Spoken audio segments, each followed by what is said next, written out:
Ikamata video ya musiku la lero mukhala mutadziwa chifukwa chimene Prophet Shepherd Bushiri alili okwiya komanso chimene chamupangisa kuti apye mtima ndi kusumira Steve Kayuni.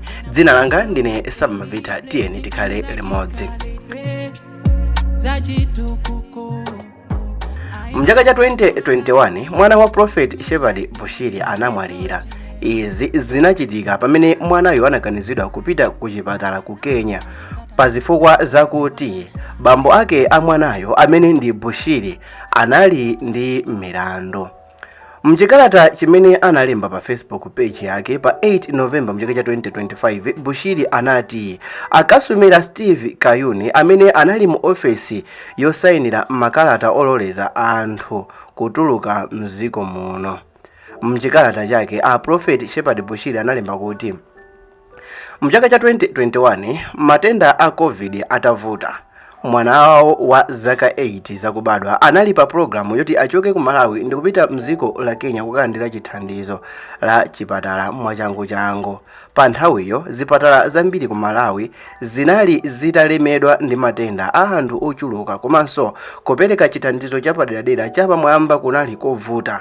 Choncho zinkafunika mwana wa Bushiri apite ku Kenya potengera ndi mmene madokotala a ku Malawi ananenera. Koma mwana wa Bushiri wa zaka 8 mu nthawi imeneyo atafika pa Lilongwe International Airport ulendo wake opita ku Kenya kunatuluka injection imeneyi inalimbidwa ndi Mr. Steve Kayuni pamene pa nthawiyo anali Director of Public Prosecutions. Ndipo injection yo inali yomulesa mwana wa Bushiri kuti asatuluke mziko la Malawi kupita ku chipatala cha ku Kenya. Steve Kayuni anati analandira directive kuchokera kuma officials a mziko la South Africa kuti Steve Kayuni asamulole mwana wa Bushiri kutuluka mziko la Malawi kupita ku chipatala mziko la Kenya. Bushiri anayankhula kuti pa nthawiyo mwana wake anali atavutika zedi ndipo anali akufunisisa thandizo la chipatala, koma mwanayo anagwidwa pa airport kwa masiku okwana 5 pamene Bushiri anali pikitipikiti kuti achose injection imeneyi. Pamene imafika nthawi kuti koti lachosa injection ija, kunapezeka kuti permission kuti mwanayo apite ku chipatala inali yochedwa zedi. Apa mwanayo kunapezeka nokuti wamwalira.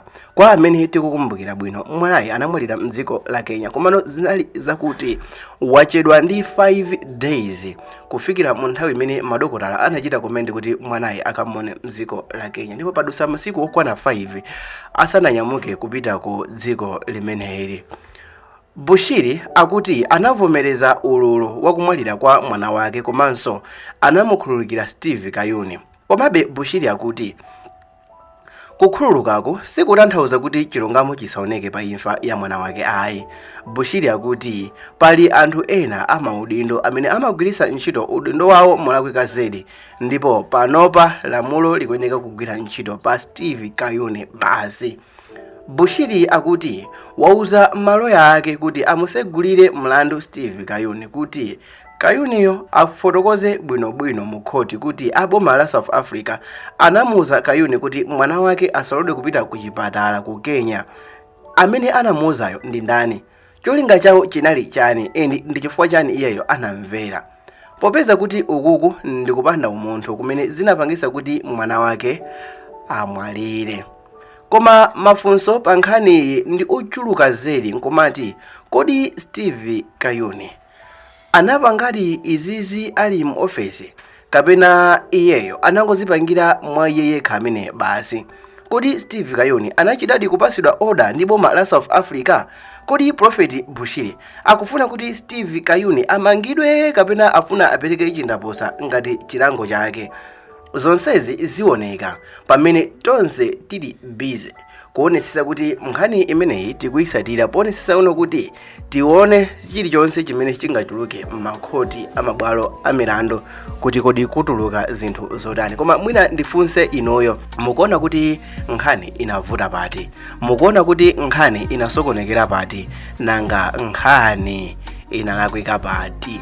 Dzina langa ndine Samapita, tintonani mu video yosatirayi.